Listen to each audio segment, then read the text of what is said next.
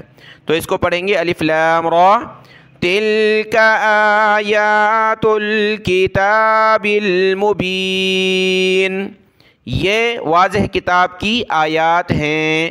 تلک یہ کے معنی میں آیا قرآن مجید میں مؤنث کے لیے، اور ذالک یہ کے معنی میں آتا ہے قرآن مجید میں مذکر کے لیے۔ تو ذالک اور تلک کی مثالیں اور ھذا ھذہ، دیکھیں میرے پڑھانے کے ساتھ کاپی پر لکھتے جائیں، ڈائری میں لکھتے جائیں، بہت ہی مفید باتیں جو 15-20 سال بچے مدرسے میں پڑھتے ہیں وہ آپ کو انشاءاللہ چند گھنٹوں میں یہ چیزیں حاصل ہو جائیں گی، بہت ہی مفید ہیں۔ اور اگلا لفظ ہے اس کی طرف آتے ہیں۔ 5ویں نمبر پر جو لفظ ہے آپ کے سامنے ہے ہؤلائی، اس کا ترجمہ ہے یہ سب لوگ، یعنی اشارہ کرتے ہیں بہت سارے لوگوں کی طرف جو مرد عورت آپس میں زیادہ ہوں، ایک سے زیادہ، تو ان کو کہیں گے ہؤلائی یہ سب لوگ۔ اب اس کی مثال دیکھتے ہیں، دیکھیں یہ سورہ ہود کی آیت نمبر 109 ہے جس میں یہ لفظ ہے مما یعبد ہؤلاء، جن کی یہ لوگ عبادت کرتے ہیں ہؤلاء یہ لوگ ترجمہ ہے ہؤلاء کا۔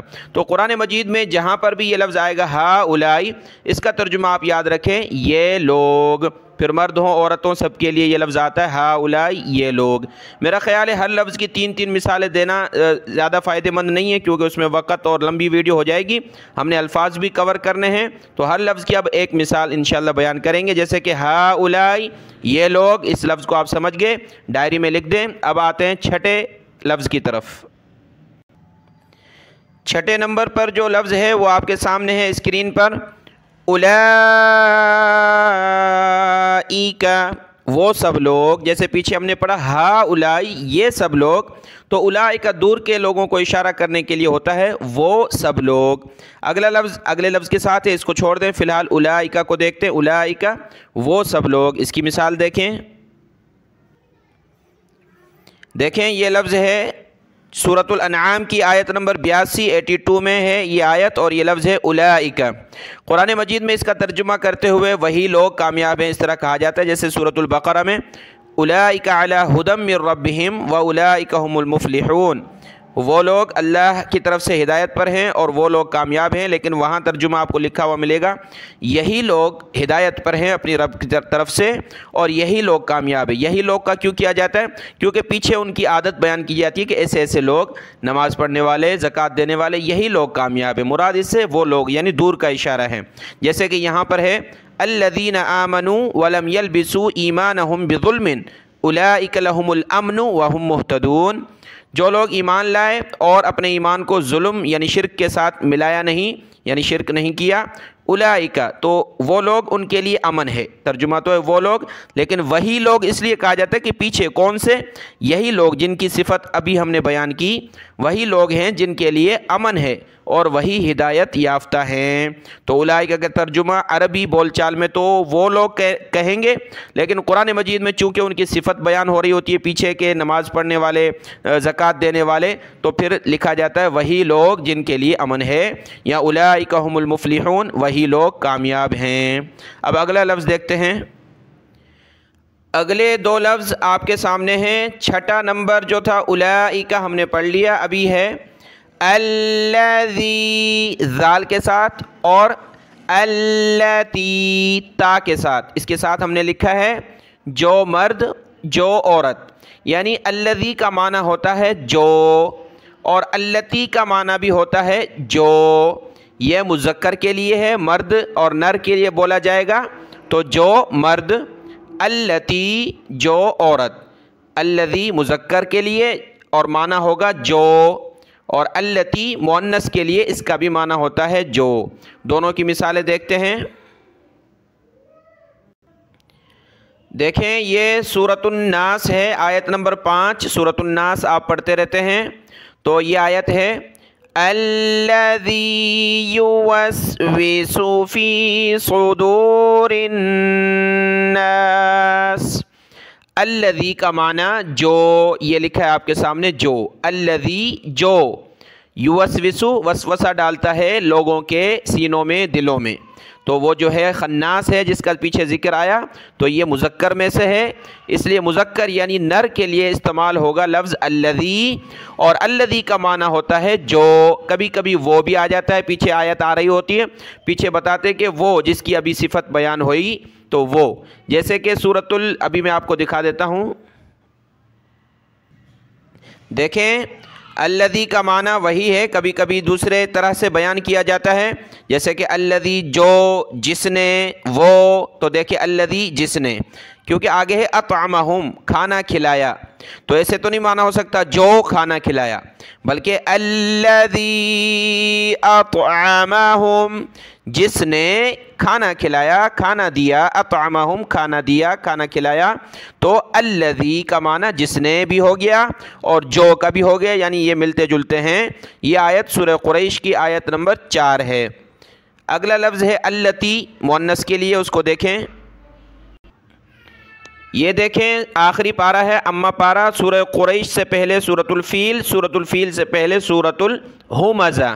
سورۃ الہمزہ میں یہ لفظ آپ کے سامنے ہے التی، پیچھے الذی ہم نے پڑھا، اس کا معنی بھی جو، جس نے، وہ مذکر کے لیے استعمال ہوتا ہے، مرد کے لیے، اور التی کا معنی بھی جو، جس نے استعمال ہوگا، اور یہ عورت کے لیے، مؤنث کے لیے۔ التی تطلع علی الافئدہ، جو دلوں تک پہنچے گی، جو کون؟ نار اللہ الموقدہ، یعنی وہ اللہ کی بھڑکائی ہوئی آگ جو پہنچتی ہے، پہنچے گی لوگوں کے دلوں پر، جہنمی جو جائیں گے جہنم میں ان کے دلوں پر۔ تو آگ کو نار کا لفظ جو ہے عربی میں اور قرآن مجید میں مؤنث کے طور پر استعمال ہوتا ہے، یعنی مادہ کے طور پر، تو مادہ کے لیے لفظ استعمال ہوگا التی، یعنی وہ آگ پہنچتی ہے، پہنچے گی دلوں پر، افئدہ پر۔ تو التی کی یہ مثال ہو گئی۔ یہ التی کی دوسری مثال ہے، کبھی کبھار یہ دیکھیں درمیان میں بھی آ جاتا ہے، یعنی شروع میں جیسے میں نے آپ کو دکھایا التی وہ شروع میں تھا، یہاں التی بیچ میں ہے۔ یہ سورۃ النحل کی آیت نمبر 92 ہے۔ وَلَا تَكُونُوا كَالَّتِي نَقَضَتْ، یہ کلتی یعنی اصل میں یہ التی شروع میں کاف ہے، کاف کا الگ معنی، التی کا الگ معنی، تو اس کا ترجمہ ہے اور نہ ہو جاؤ تم اس عورت کی طرح، اور نہ بنو تم، نہ ہو جاؤ تم، کلتی، کاف کا معنی ہوتا ہے طرح، مثال، تو التی کا معنی میں نے آپ کو بتایا کہ جو عورت، تو اس عورت کی طرح نہ ہو، تو التی کا جو صیغہ ہے یہ مؤنث کے لیے استعمال ہوتا ہے، جو عورت، اس عورت کی طرح تم مت بنو۔ تو التی آپ نے سمجھ لیا۔ اب آخری دو لفظ ہیں 9واں اور 10واں، وہ دیکھتے ہیں۔ یہ دو لفظ آج کے سبق کے آخری ہیں، 9واں اور 10واں۔ پہلا لفظ ہے الذین، الذین جو لوگ، الذی کا معنی جو لوگ، اور کلا ہرگز نہیں، کلا کا معنی ہرگز نہیں۔ جو میں آپ کو اسکرین پر نظر آ رہا ہے وہ آپ اپنی ڈائری میں لکھتے جائیں، الذین جو لوگ، اور کلا یعنی ہرگز نہیں۔ دونوں کی مثال دیکھتے ہیں۔ دیکھیں یہ سورۃ البقرہ کی آیتیں آپ کے سامنے ہیں اور ہم نے اس لفظ کو دیکھنا ہے، الذین جو لوگ، آپ کے سامنے یہ لکھا ہے جو لوگ، الذین، اور نیچے بھی ہے۔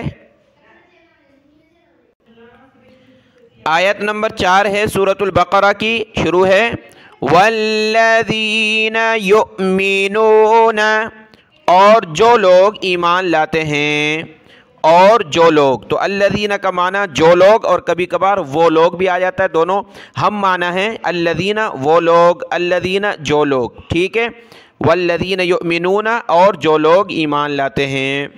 اگلا لفظ تھا کلا کا معنی ہرگز نہیں، اس آخری لفظ کو دیکھتے ہیں۔ یہ سورۃ العلق کی آیت نمبر 6 ہے، یہاں دیکھیں کلا ان الانسان لیطغی، کلا کا معنی ہرگز نہیں، یہاں لکھا ہے ہرگز نہیں، انسان تو یقیناً البتہ سرکشی کرتا ہے، تو کلا کا معنی ہوتا ہے ہرگز نہیں۔ سورہ ہمزہ میں بھی یہ لفظ ہے، یہ دیکھیں سورہ ہمزہ کی آیت نمبر 4 میں کلا لینبذن فی الحطمہ، ہرگز نہیں اسے ضرور حطامہ میں پھینکا جائے گا، تو ہرگز نہیں کلا کا معنی ہوتا ہے۔ آج کے یہ 10 الفاظ ہم نے سیکھے ہیں، کل دوسرے 10 ہوں گے، آج کے ان الفاظ کا ذکر نہیں ہوگا۔ میں آپ آخری مرتبہ بتا دیتا ہوں ایک ایک لفظ کر کے اس کا معنی اور وہ لفظ، تاکہ آپ اپنی ڈائری میں لکھ دیں۔ ھذا یعنی یہ استعمال ہوتا ہے مذکر کے لیے، قریب میں کوئی چیز ہو۔ ھذہ اس کا معنی بھی ہوتا ہے یہ قریب میں کوئی چیز ہو اس کی طرف اشارہ کرنے کے لیے، یہ استعمال ہوگا عورت کے لیے یعنی مؤنث کے لیے۔ ذالک اور تلک یہ دونوں دور کی چیز کی طرف اشارہ کرنے کے لیے استعمال ہوتے ہیں، ذالک مرد کے لیے اور تلک عورت کے لیے، یعنی یہ مذکر یہ مؤنث، لیکن قرآن مجید میں دونوں کا معنی یہ کے لیے آتا ہے، یہی چیز یہ چیز۔ ہؤلاء اس کا معنی ہوتا ہے یہ سب لوگ، عورتیں مرد جمع ہوں جتنے بھی ہوں ایک سے زیادہ ان کو کہا جائے گا ہؤلاء۔ اولئک کا لفظ دور کے لوگوں کو اشارہ کرنے کے لیے کہ وہ سب لوگ، لیکن عربی میں اس کا معنی یہی لوگ کامیاب ہیں بھی ہوتا ہے، اولئک هم المفلحون یہی لوگ کامیاب ہیں یا وہ لوگ کامیاب ہیں، دونوں کا اس کا معنی بنے گا۔ اور الذی کا معنی ہے جو مرد، الذی مذکر کے لیے جو مرد، اللتی عورت کے لیے جو عورت، الذی اللتی۔ الذین جو لوگ، جیسے کہ ابھی میں نے آپ کو سمجھایا، الذین جو لوگ، اور کلا ہرگز نہیں کے معنی میں آتا ہے، کلا ہرگز نہیں۔ یہ 10 الفاظ آج کے اس سبق میں یاد کر لیں، دعاؤں میں یاد۔ السلام علیکم ورحمۃ اللہ وبرکاتہ۔